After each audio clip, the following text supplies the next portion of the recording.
వారిని సూటిగా అడిగిన నేను, మీరు అంటా ఉన్నారు పేపర్లు రాస్తూ ఉన్నాయి, కొన్ని యూట్యూబ్ ఛానళ్ళు మరి ఇష్టం వచ్చినట్టు మాట్లాడుతున్నారు, కొంతమంది చాలా నా మాట అనడానికి నాకే సిగ్గుంది, కొంతమంది హీరోయిన్లను వీళ్ళేదో ట్యాప్ చేసి బెదిరించి ఇష్టం వచ్చినట్టుగా వాళ్ళు ఏదైతే అడ్డగోలు వ్యాఖ్యానాలు రాసినారో ఇది వాస్తవమా, వాస్తవం అయితే నా ముందు పెట్టండి, చెప్పండి ఎవరికి అట్లా జరిగింది దయచేసి చెప్పండి అని చెప్పాను. అనగానే అక్కడున్న అధికారి గారు లేదండి అది కరెక్ట్ కాదు, మేము ఆల్రెడీ మీడియాకి చెప్పాం కదా అన్నారు.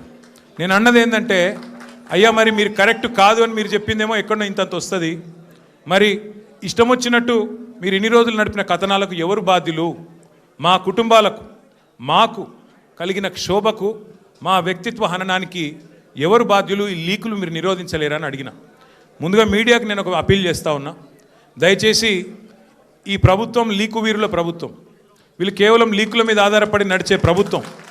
ఈ ప్రభుత్వం ఇచ్చే అడ్డగోలు లీకులను దయచేసి మీడియా కూడా మీరు ఇష్టానుసారంగా ప్రచురించకండి, దానిలో వాస్తవం ఎంత అవాస్తవం ఎంత ఒకసారి దయచేసి చెక్ చేసుకోండి అని చెప్పి నా ప్రార్థన.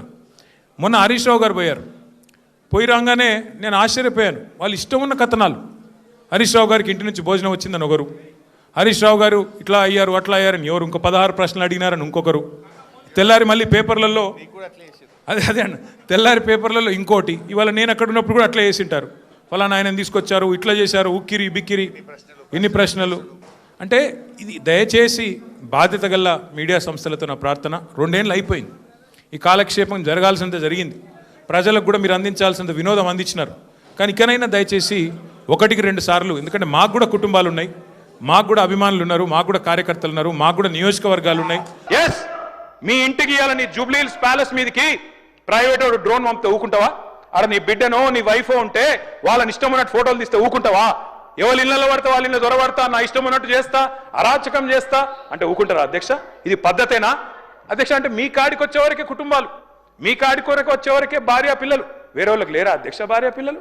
మీరు ఆనాడు ఇష్టం ఉన్నట్టు మాట్లాడినప్పుడు, లేని రంకులు అంటగట్టినప్పుడు, ఇష్టం ఉన్న సంబంధాలు మాట్లాడినప్పుడు ఆ రోజు లేవా నీతులు? చివరికి మా ఇంట్లో పిల్లల్ని కూడా తిట్టింది మీరు కాదా? ఆనాడు మా ఇంట్లో చిన్న చిన్న పిల్లల్ని పట్టుకొని, మైనర్ పిల్లల్ని పట్టుకొని బూతులు మాట్లాడింది మీరు కాదా? మీరేదో పెద్ద సానుభూతి కోసం మాట్లాడితే ఏం పని చేసిపోయినా మీరు జైలు. అయినా నేను అడుగుతున్నా, ముఖ్యమంత్రి గారు నేను అడుగుతున్నా అధ్యక్ష, జైలుకి ఎవరు పంపుతారు అధ్యక్ష? ప్రభుత్వాలు పంపుతాయా? కోర్టులు పంపుతాయి. కోర్టులో మీరు ఛాలెంజ్ చేసినారు, నన్ను రిమాండ్కి పంపొద్దు అని మీ లాయర్లు అడిగినారు, కోర్టు కాదు మీరు జైలుకే పోవాలని చెప్పింది. మేమేం చేస్తాం దానికి? రిమాండ్కు పంపేది మేం కాదు సార్, మీరు కాదు. ముఖ్యమంత్రి గారు హుంకరిస్తున్నారు, నేను అనుకుంటే అక్కడ ఎవరు మిగిలరు. నువ్వు ఏమనుకున్నా ఏం ఫరకు పడదు, నువ్వు ఏం చేసుకున్నా ఏం ఫరకు పడదు. నువ్వు అనుకుంటున్నావేమో పదవి శాశ్వతం, అధికారం శాశ్వతం, ఏది శాశ్వతం కాదు. అధ్యక్ష నేను కోరుతా ఉన్నా, ముఖ్యమంత్రికి అపరిమితమైన అధికారాలు ఉండవు, ముఖ్యమంత్రికి అపరిమితమైన అధికారాలు ఉండవు. ఎవరిని పడితే వారిని జైలుకు పంపే అధికారం ఉండదు, కోర్టులకు ఉంటుంది. నిన్ననే కోర్టు పాత్ర తీసుకున్నారు ఈ ముఖ్యమంత్రి గారు. ఇందాక గోవింద సినిమా చెప్పింది కదా, ఆ పాత్ర ఆయనకే సూట్ అవుతుంది అధ్యక్ష. ఎందుకంటే అప్పుడే లాయర్ అయిపోతాడు ఆయన, అప్పుడే జడ్జి అయిపోతాడు, అప్పుడే మళ్ళీ స్పీకర్. మీరు తీసుకునే నిర్ణయం వారు చెప్తారు, సుప్రీంకోర్టు తీసుకునే నిర్ణయం వారే చెప్తారు, ఉప ఎన్నికలు రావంటారు, ఎన్నికల కమిషన్ నిర్ణయాలు ఆయనే చెప్తారు అధ్యక్ష. మీ బహుపాత్రలు మీకే సూట్ అయితే తప్ప మా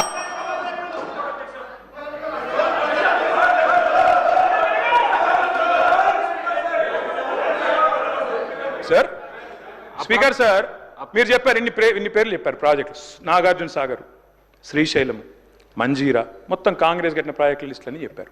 నేను అడుగుతా ఉన్నది, ఎస్ నిజం, ఎస్ నేను కాదనలేదు కదా బ్రదర్, 50 ఏళ్ళ అధికారం ఇచ్చినప్పుడు ఆ మాత్రం కట్టాలి కదా, కట్టపోతే కూడా బాగుండదు కదా, కట్టిండ్రు. మరి 2014 ముందు లేవా ఇవన్నీ? 2014 ముందు వానలు పడలేదా? 2014 ముందు ఈ ప్రాజెక్టులు లేవా? మరి అప్పుడు ఎందుకు వండలేదు పంటలు? ఎందుకో కేసీఆర్ ప్రభుత్వం వచ్చినాకనే వండినాయి. ఇవాళ ఎట్లా మాట్లాడతారండి?